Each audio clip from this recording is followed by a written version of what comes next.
Mobile number update કરવા માટે સૌપ્રથમ તમે તમારા મોબાઈલમાં ક્રોમ બ્રાઉઝર ઓપન કરો અને ત્યાં ટાઈપ કરો MyLPG.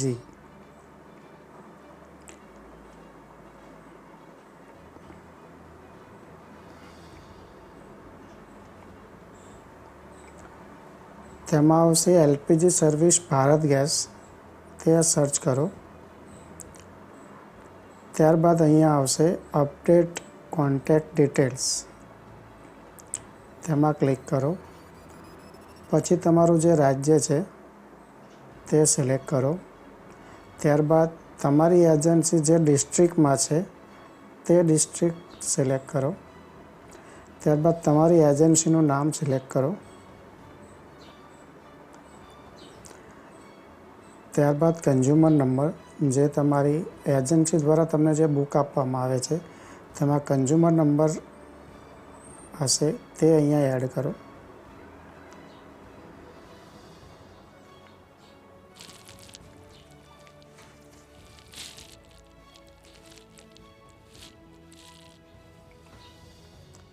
ત્યારબાદ અહીંયા જે કેપ્ચર કોડ આપેલો છે તે એડ કરી દો.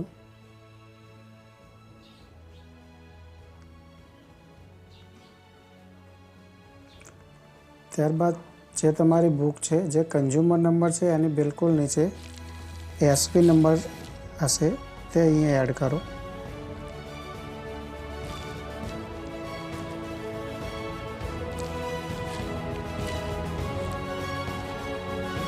ત્યારબાદ પ્રોસેસ પર ક્લિક કરો. અહીંયા તમારી જે ડિટેલ્સ છે તે આવી જશે અને તમારો જે જૂનો નંબર છે તે અહીંયાથી રિમૂવ કરો. તમારો નવો નંબર અહીંયા એડ કરી દો. ત્યારબાદ ઓટીપી પર ક્લિક કરો. જે તમે નંબર અત્યારે એડ કર્યો છે તેની પર ઓટીપી આવશે. ઓટીપી અહીંયા મેન્શન કરી દો અને વેરીફાઈ અપડેટ પર આપી દો. તમારો મોબાઈલ નંબર જે છે તે રજિસ્ટર થઈ જશે, તે પણ ઘરે બેઠા. તે નંબરથી હવે તમે તમારો